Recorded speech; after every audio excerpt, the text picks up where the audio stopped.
Yo, what's good, YouTube? Welcome back to the channel, guys. So, man, let's talk about Day'Ron Sharpe in today's video, guys. He still has not officially signed his contract with the Brooklyn Nets. It's kind of weird because he was a restricted free agent. Um, and I believe they converted him to become an unrestricted, or something happened to where he became an unrestricted free agent like 1 week before free agency started. And he did officially, like, verbally commit to the Brooklyn Nets to sign back with the team. But him and Jair, what's his name? Zaire Williams, I believe, the other, like, the wing player, like, can shoot threes and play defense. Both of those guys have not officially signed their contracts, which is very, very weird because they're two young players. They're two very good young players in my opinion, and I really like Day'Ron Sharpe. And let's just kind of talk about the possibility of the Lakers possibly trading for him. He was an unrestricted free agent before he signed back with the Brooklyn Nets, so I don't know if the Lakers can outright just sign him. I doubt they can, especially right now. Obviously, we can't right now because we don't have enough cap space. It's only we got 14 players on the roster, so the best case scenario is probably would be for these guys to trade for Day'Ron Sharpe. Now, we still do need a backup center, and I think Day'Ron Sharpe would fit that mold just as good as all of these other backup center options that we're talking about, like Robert Williams. I would love Robert Williams, but just the fact of the injury history and stuff like things of that nature with Robert Williams is a big question mark with this team, especially a title contender. If you have a guy in your rotation like Robert Williams and having to depend on him to be your backup center, with the injury history is kind of concerning. But just in general, guys like Day'Ron Sharpe, let's just talk about what he will bring to the Lakers. Um, he would bring elite rebounding. He is. Let's go ahead and let's go ahead and hop into the stats right quick. This is like just a tweet on Twitter. The official report came from Yazi Goslin. He's like a Brooklyn Nets beat writer for Hoops Hype, and he was talking about the fact of Day'Ron Sharpe and Zaire Williams not signing their contract with the Nets. But let's go ahead and hop into his stats right quick, guys. Um, Day'Ron Sharpe, he's a guy that me personally at first I was not a big fan of him at all. But 6'11", 265, and like I said, guys, like in the minutes he's played, he's been a very good rebounder. He's always been a backup. He's never been a starter. Like his rookie season, he really didn't get a lot of playing time. He only played 32 games his rookie season. He played 48 his second season. He played 61 his third season. The numbers don't jump off they don't jump off like the screen. The numbers aren't anything amazing or elite or anything like. But like I said, if you look at his rebounding percentages, like per 36 possessions and stuff like that, he's one of the best rebounders in the whole entire NBA.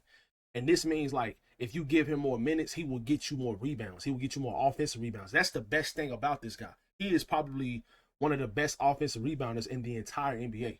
And if you have a guy coming in the game and playing, as a backup center, you want that guy to give you something more than scoring. All of these guys that we're getting, guys, like when I make these videos, bro, we're not talking about everybody that can come in and obviously average 15 to 20 points a game. We don't need scoring on this team. We have plenty of guys that can score. You need guys that can come in and play other roles at elite levels or play other roles at good to great levels.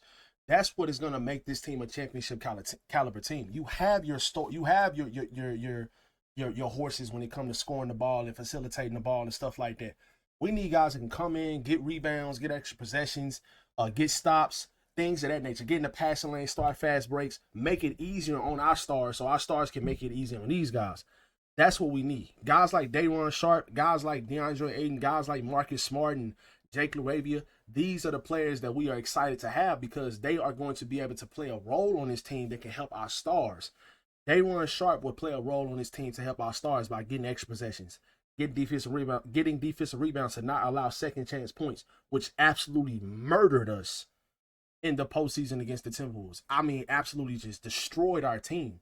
It was bad. So just in general, guys, like Day'Ron Sharpe, he enables another realm of this team when it comes to rebounding. And then on top of that, guys, DeAndre Ayton is a very good rebounder as well. You would have two big body centers. You both of them have 6'10", 6'11". DeAndre Ayton is 7 foot tall. Both of those guys are pretty physical. DeAndre Ayton is a pretty good offensive rebound. Day'Ron Sharpe is a pretty good offensive rebounder, just rebounding in general. Both of those guys are. So you would have two big body rebounders, big body centers in the game at all times. Both of those guys can provide some size, some rebounding, some rim protection here and there. And the weakest position on our team last season when we still won 50 games was by far the center position. Now, obviously, there were some other holes on the Los Angeles Lakers last season that really hurt our team. But the biggest need for our team was the center position. We needed a backup, and we definitely needed a starter, and we needed a backup. Now, if Jackson Hayes is your backup right now, I'm not too mad about it, but I still would want to give Christian Coloco a legitimate chance. I still want to give Maxi Kleber a legitimate chance. Who it should show you guys that even though this team signed back Jackson Hayes, I think they signed Jackson Hayes back because a lot of these other teams around the league, they were probably offering, or they probably wanted so much back for even second string centers. If you really think about it, you just imagine the whole entire NBA knew that. Let me go back full screen. The whole entire NBA knew that the Lakers needed a center. They knew that was the biggest position of need for a team that just got Luka Doncic, a top 3, top 5 player in the NBA, that still has an all NBA level player in LeBron James, still has a rising star in Austin Reeves, has a really good team, has a really good core, just won 50 games in the Western Conference last year, went to the playoffs, got literally just manhandled in the paint because the team does not have a center. The whole entire league seen that. So you already know that these teams are going to be offering, or the things that they're going to be wanting back for second string centers and starting caliber centers is going to be absurd, because the Lakers' the position they needed the most was a center. So why wouldn't I charge you more? Because I know you need this position. So that's one of the main reasons why I believe that the Lakers signed Jackson Hayes, was because some teams were probably offering they probably wanted an arm and a leg for guys like Nick Richards, or maybe the Portland Trailblazers are being absolutely absurd. They was being absolutely absurd with Jeremy Grant wanting 2 first-round picks for him, and the dude is barely even in your rotation or barely even playing and stuff like that now. Teams around the league, I guarantee you, they are the offers that they want back, or just the center position before you got DeAndre Ayton and before you signed back Jackson Hayes, I guarantee you it was absolutely absurd. So my point with that is, that's the reason why I believe Jackson Hayes is on this team. Now, I don't think that Jackson Hayes being a backup center is that bad, because there were times last season that Jackson Hayes did show a lot of flashes of being good. But if you was to go sign a guy or trade for a guy like Day'Ron Sharpe, if he was available, then, because I think that Brooklyn Nets are still trying to do some stuff with the cap space. They made the trade for Michael Porter Jr. He was making more money than Cam Johnson. And I think they're still trying to get some stuff situated with the cap space and stuff like that. They might, at the end of the day, they still probably will. I think the most likely scenario is they will sign Day'Ron Sharpe and Zion Williams. But those two guys will be great on this team. They fit well on this team, especially Day'Ron Sharpe.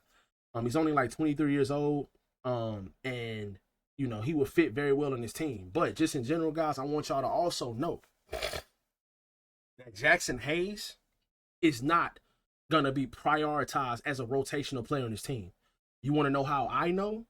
He was literally the starter for this team for half the season last year.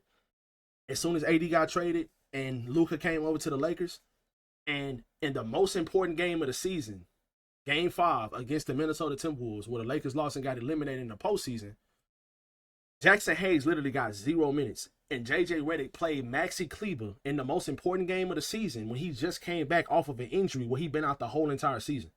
That's how I know for a fact that Jackson Hayes is not going to be a priority on this team. If he is playing on this team, he's going to have to earn his minutes. There is no Jackson Hayes is penciled in as a rotational player on the Los Angeles Lakers. That's another reason why I know for a fact they're going to be looking for another center. I believe they just signed Jackson just because he had that really good stint last season where he was playing good basketball last season. He was playing some dependable basketball, playing good defense, catching lobs, being a lob threat. He was doing some good things, and we all know Luka plays well with even a mediocre lob threat. This guy made Dwight Powell look like a pretty good center, and now Dwight Powell looks like absolute trash. So my point is, they signed this guy because he kind of matches the mold of what Luka likes to play alongside with, the athleticism, the lob threat. But that still does not mean that he's going to be in the rotation. Also, I think that if the right offer becomes available, if the right player, the piece that becomes available, like a Day'Ron Sharpe, I think that they will pull the trigger on something like that within a blink of an eye, because he clears Jackson Hayes. He brings things to your team at an elite level. He's a lob threat. He's 6'11". He can catch the lob. He's not as athletic as Jackson Hayes is, But it's like I said, when it comes to rebounding the ball, he is one of the best rebounders in the NBA because of per 36 minutes. When he gets more playing time, the more time he plays, the more possession he plays, the more he'll produce at when it comes to rebounding the basketball. But like I said, when you look at his numbers, it's just like when you look at, because I had guys in my comment section saying like, about Nick Claxton, like, are you trying to trade a whole lot for a guy that averages like 10 points and 7 rebounds, brother? That's not the point. Like, we have guys on our team that are gonna be the main rotation guys, the starting caliber players. We need to fill out different roles, bro, because if you don't fill out those different roles, you're gonna be a top heavy team. We're trying to get a team to where like we can have a 8, 9, 10-man rotation, especially in the regular season. And then you can go into the postseason and have like an 8 to 9-man rotation if needed.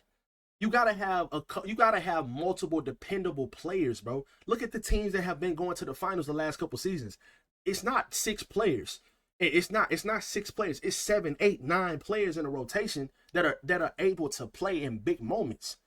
And if you don't go fill out these roles of guys that fill a role, you don't need guys that average 20, 15 points a game in every single position. You need to go fill out these different roles that have guys that can rebound the ball, that have guys that can get stops. You have guys that can facilitate. You know what I'm saying? You have all these different roles. You got guys that can shoot, play defense, all of these different things. And Day'Ron Sharpe brings you something that he is absolutely elite at when it comes to rebounding the basketball. And also, he's a lob threat too. If a lob threat plays alongside Luka Doncic, he can make you look like a pretty good player.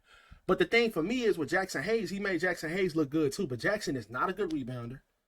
He's a bad defender. He's not disciplined. There's just too many bad things with Jackson Hayes. Day'Ron Sharpe brings you a lot of good things, and he also brings you some things that you can develop and work with because he brings you things that are elite. So you know you can depend on him to do certain things, especially as your backup center.